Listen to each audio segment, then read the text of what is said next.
बेळगावचे खासदार जगदीश शेट्टर हे मराठी भाषिकांच्याच मतदानाने निवडून आलेले आहेत. हे एकच कारण नसून अनेकांच्या खेळी, संपादकांची मिलीजुळी अशा अनेक कारणाने जगदीश शेट्टर हे खासदार बनले आहेत. ज्यावेळी जगदीश शेट्टर राज्याचे मुख्यमंत्री होते त्यावेळी मराठी बोलणाऱ्या संभाजी पाटील व अरविंद पाटील यांना मराठी बोलत असाल तर तुम्ही सदनातून बाहेर जा, महाराष्ट्राला जावा असे म्हणणाऱ्या या जगदीश शेट्टरला मराठी भाषिकांनी निवडून दिले. कुठे गेली ही नैतिकता असा सवाल ही रमेश कुडचे यांनी केला. माध्यमांशी बोलताना माजी आमदार रमेश कुडचे पुढे म्हणाले की बेळगाव सिटी व दक्षिण भाग आज काबीज करत आहेत. कोणाच्याही हातात सत्ता देऊ नका. मराठी भाषिकांनी याचा विचार करायला हवा असेही त्यांनी यावेळी बोलून दाखवले. चला तर पाहू नेमके ते काय म्हणाले. नव्हता, कुठले पदाधिकारी नव्हता, कोण नव्हतं, इवन शटर पण नव्हते. तरीसुद्धा काही ह्याच्या ठिकाणी RSS लोकसुद्धा दिसले नाहीत मला. युजली BJPच्या ज्या दिवशी इलेक्शन होतं त्या दिवशी RSS लोकच टेबल घालतात, पण तेही दिसले नाही मला. हे लक्षात ठेवणे. पण सुरुवातीला शटल गो बॅक म्हटलेलं सीट जवळजवळ 2.5 लाखांना लीड येते. याचं कारण नेमकं काय? नेमकं कारण म्हणजे तुम्हीच लोक, मराठी भाषिक लोक, मराठीजनी लोक तुम्ही पूर्ण मदत केल्यामुळंच हे झालेलं आहे. एकच कारण नव्हे. मराठी मला विचारतो, महादेव पाटील महाराष्ट्र एकीकरण समितीचा एक सच्चा कार्यकर्ता, त्याला 7,000 पडतात, काय अर्थ आहे हो? का कोण गाठले हो यांना मतं?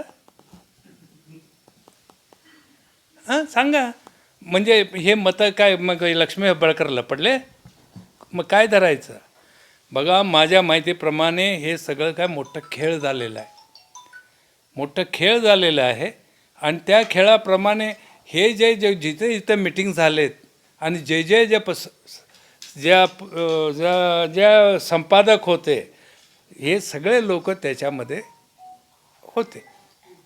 आणि ह्या सगळ्या गोष्टी मी विचारतो, ज्या जगदीश शेट्टरनी ज्या वेळेला मुख्यमंत्री होते त्यावेळेला संभाजी पाटील आणि अरविंद पाटील यांनी विधानसभेमध्ये बोलताना तुम्ही मराठी बोलणार असेल तर तुम्ही महाराष्ट्रात जाऊ म्हणणारा अशा लोकांना मराठी लोक आज तुम्ही मतदान करता. हे दुर्दैव नाही काय तुमचं?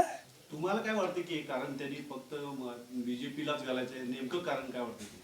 मग मी तेच विचारलो आहे की ज्या बाकी सोडा नैतिकता, ज्या एक मराठी भाषेसाठी, मराठी संस्कृतीसाठी भांडणारे तुम्ही, हा समितीचा लढा कशावरती आहे? हा मराठीचं अस्तित्व इथं टिकवण्यासाठी नव्हे. मग काय केलं आहे? कशाला, कुणाला दिलं? ज्यांनी आज तुम्हालाच हे बोलल्यानंतर त्यालाच मतदान करता. त्याच्या आणि एक सांगतो तुम्हाला, 2013मध्ये एक ॲक्ट पास झालेलं होतं UPA गव्हर्मेंट असताना. त्या ॲक्टमध्ये काय होतं, ज्या शेतकऱ्यांनी ज्या जागा जाते 80% लोक शेतकऱ्यांनी जर संमती दिलं तरच जागा घ्यायचं आणि दिलेस 80% लोकांनी तर सर्व लोकांना 100% आजच्या मार्केट रेटप्रमाणे त्यांना कॉम्पेन्सेशन द्यायचं. हे UP गव्हर्मेंटचं ठराव होतं. काय केलं तुम्ही? हे बघा, आज रिंग रोडसाठी तिथं जागा घ्यायला, तिकडं जायला, तिकडं व्हायला, सगळं ऐकायला आहे. मग हे गोष्टी गेल्या खासदारांना 20 वर्ष होते त्यांना विचारलेलं झालं नाही. मराठी लोकांना त्यांनाच निवडून देत होता की हो तुम्ही. आज शेट्टरला निवडून दिला, मग त्यालाच तुम्ही आज परत त्यांना विचारायला होत नाही का जागा घ्यायला? परत येऊन तुम्ही धरणा धरलं तर कोर्टात गेलं तर होतंय सगळं काही. सांगा. कारण की मराठी भाषिकांच्या वोटवरतीच, नॉट ओनली मराठी भाषिक आणि स्वतः लक्ष्मी हेब्बाळकरांच्या मराठी भाषिकच झाला असं म्हणायचं तुम्हाला? 3 लाख जवळजवळ मतं आहेत. त्याच्यामध्ये 70% पकडलं तर 2,10,000, 7,000 महादेव पाटीलला काढल्यानंतर बाकी कुणाला गेले? मग तुमच्यामुळंच पडलं म्हणायचं पाळी येते की नाही?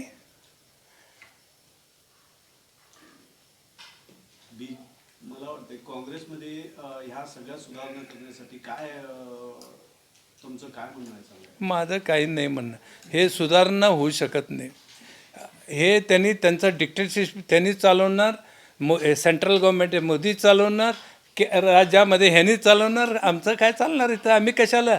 आम्हाला काही सुखदुःख नाही आहे साहेब. पण मला बेळगाव सिटी, मला काही कुठल्याही इलेक्शन नाही. बेळगाव सिटी किंवा दक्षिण भाग हे कुणाच्या तरी हातात देऊन जाऊ नका. काबीज करायला बघायला लागले. काय हो, काय करायला? एक ठिकाणी त्यांनीच तुम्हाला बसवतात, श्रीराम सेनेला बसवतात, एक समितीला बसवतात, शुभम शेळकेला बसवतात, त्यांना ह्यांना बसवतात. काय राहिलं तुमचं? मग तुम्ही म्हणजे त्यांच्या कठपुतली काय तुमचं तुम्हीच स्वतः सगळं डिसिजन घेणार? हे मराठी भाषिक, मराठी समाजाने विचार करायला पाहिजे.